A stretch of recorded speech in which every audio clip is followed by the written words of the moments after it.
MJY 001 का अगला question है, सिद्धांत स्कंद और होरा स्कंद के पारस्परिक संबंध का वर्णन कीजिए।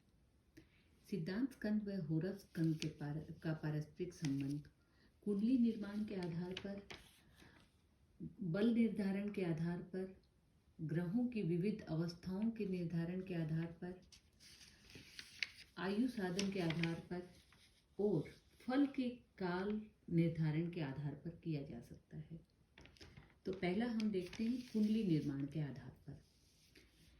सिद्धांत स्कंद काल के मापक तत्वों का निर्धारण करने के साथ साथ यह भी बताता है कि काल विशेष में सूर्य आदि ग्रह अभिष्ट समय में किस राशि या नक्षत्र में स्थित है।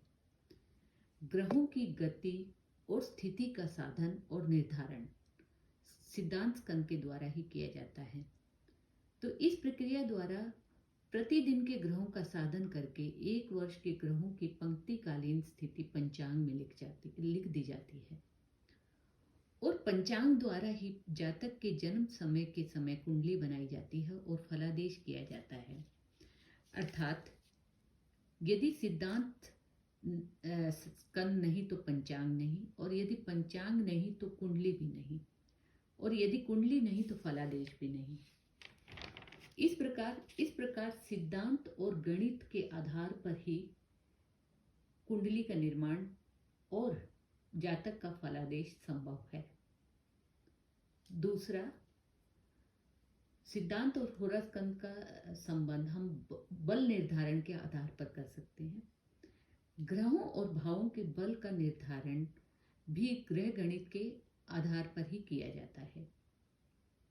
ग्रहों का बल दिक्बल, काल बल, स्थान बल, चेष्टा बल, देशकाण बल, दिन रात्रि त्रिभाग बल और नैसर्गिक बल, इन सब के बल निर्धारण हेतु, इन सब के ग्रहों के बल निर्धारण हेतु जो पद्धति अपनाई जाती है उसको सप्तक वर्ग बल साधन कहते हैं। तो इसमें बल साधन जो है जन्म कुंडली, होरा कुंडली, देशकाण कुंडली, सप्तमांश कुंडली, नवमांश कुंडली, द्वादशांश कुंडली और त्रिशांश कुंडली के आधार पर किया जाता है और इन कुंडली का निर्माण ग्रहों के स्पष्ट ज्ञान के द्वारा ही संभव है। इस प्रकार प्रत्येक ग्रह के बल निर्धारण हेतु ग्रहों का स्पष्ट ज्ञान आवश्यक है और जो कि सिद्धांत गणित के द्वारा ही संभव है। इस प्रकार ग्रहों के बल का निर्धारण सिद्धांत स्कंद की नॉलेज के बिना नहीं किया जा सकता। तीसरा संबंध हम देखेंगे कि ग्रहों की विविध अवस्थाओं के निर्धारण के आधार पर, ग्रहों की विभिन्न बालादी अवस्थाओं का निर्धारण ग्रहों की राशियों में स्थिति के आधार पर किया जाता है।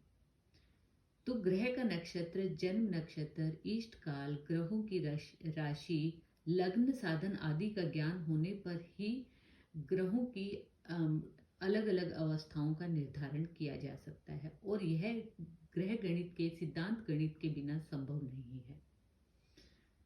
चौथा, आयु साधन के आधार पर किसी भी कुंडली में फलादेश के पूर्व ज्योतिषी उस जातक की आयु का परीक्षण करते हैं।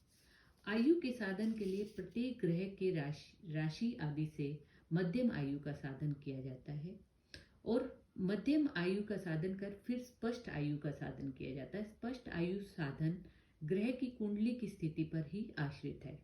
यदि ग्रह कुंडली में अपनी उच्च राशि में है या वक्री है तो पूर्व साधित मध्यम वायु को त्रिगुणित करके उस ग्रह की स्पष्ट आयु का ज्ञान होता है। इस प्रकार आयु साधन में सिद्धांत और फलित दोनों के नियम गणित के साथ साथ आवश्यक है। फिर अगला है फल के काल निर्धारण के आधार पर कुंडली में स्थित ग्रहों के फल कब मिलेंगे, इसका निर्धारण मुख्यतः 2 चरणों में होता है। पहले चरण में ग्रहों की महादशा के आधार पर शुभ या अशुभ फल के काल का निर्धारण करते हैं और दूसरे चरण में अष्टक वर्ग के आधार पर गोचर में स्थित ग्रहों के द्वारा किसी घटना के घटने या न घटने की पुष्टि करते हैं।